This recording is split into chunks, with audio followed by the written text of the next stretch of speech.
हज़रत दाऊद अलैहिस्सलाम। हज़रत दाऊद अलैहिस्सलाम यहूदा बिन याकूब की औलाद से थे और यह 13 भाई बहन थे। हज़रत दाऊद उनमें सबसे छोटे थे।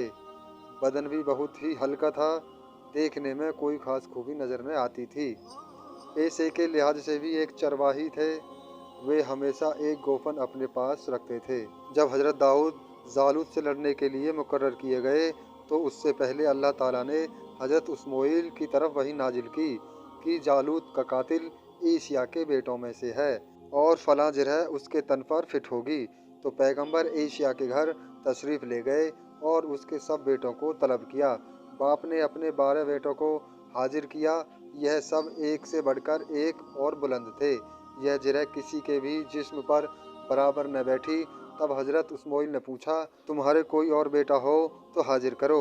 बाप ने कहा, मेरा एक बेटा और भी है, लेकिन वह तो सबसे छोटा और दुबला पतला है, आंखें जर्द और जिस्म मामूली है, जंगल में बकरियां चराता फिरता है। जब हज़रत दाऊद को जरह पहनाई गई तो वह उनके जिस्म पर बिल्कुल ठीक आ गई। हज़रत दाऊद ने अपने भाइयों से कहा, तुम क्यों नहीं जालूत के कत्ल की ठानते? तुम्हें मुल्क भी मिलेगा और बादशाहजादी से भी तुम्हारी शादी हो जाएगी। भाई बोले, पागल हो गया है जो ऐसी नादानी की बातें करता है। किसमें ताकत है जो जालूत के सामने खड़ा हो? हज़रत दाऊद ने कहा, मैं उसको मारूंगा। उसके भाई रोकते ही रहे, लेकिन हज़रत दाऊद ने कहा कि बादशाह से यह कह दिया जाए कि मैं जालूत का भेजा निकाल लूंगा। हज़रत दाऊद तालूत के सामने पेश हुए और उन्होंने बादशाह से कहा, ए बादशाह, अगर तू अपने वादे को पूरा करे तो मैं अभी जाकर जालूत को कत्ल करता हूँ और उसकी फौज को बिखेर देता हूँ। जालूत ने हज़रत दाऊद को एक घोड़ा और जरह देकर रवाना किया। अभी वह थोड़ी ही दूर गए थे कि लौट आए और घोड़ा और जरह तालूत के पास लौटा दिए। लोगों ने समझा कि शायद जालूत से डरकर वह भाग आए हैं और घोड़ा व जरह को वापस कर रहे हैं। हज़रत दाऊद से पूछा, घोड़ा और जरह क्यों लौटा रहे हो? हज़रत दाऊद ने कहा, मुझे जरह पहनकर और घोड़े पर चढ़कर लड़ने की आदत नहीं है। मैं तो पैदल ही जाऊंगा और जालूत से लड़ूंगा। बादशाह ने कहा, जा, तुझे इख्तियार है। हज़रत दाऊद ने अपना तोबड़ा और गोफान बगल में दबाया और लाठी हाथ में ले ली और जालूत के मुकाबले में जा खड़े हुए। जालूत ने कहा, तू यहाँ किस लिए आया है? हज़रत दाऊद ने कहा, मैं तुझसे लड़ने के लिए आया हूँ।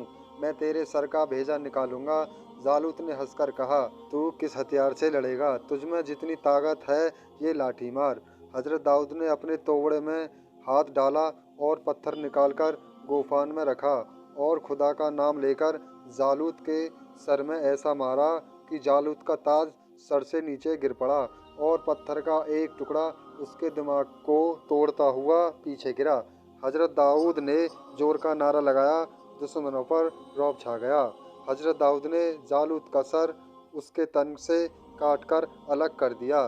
फिर क्या था, फतेह का दरवाज़ा खुल गया और तालूत की फौज को फतेह हासिल हुई।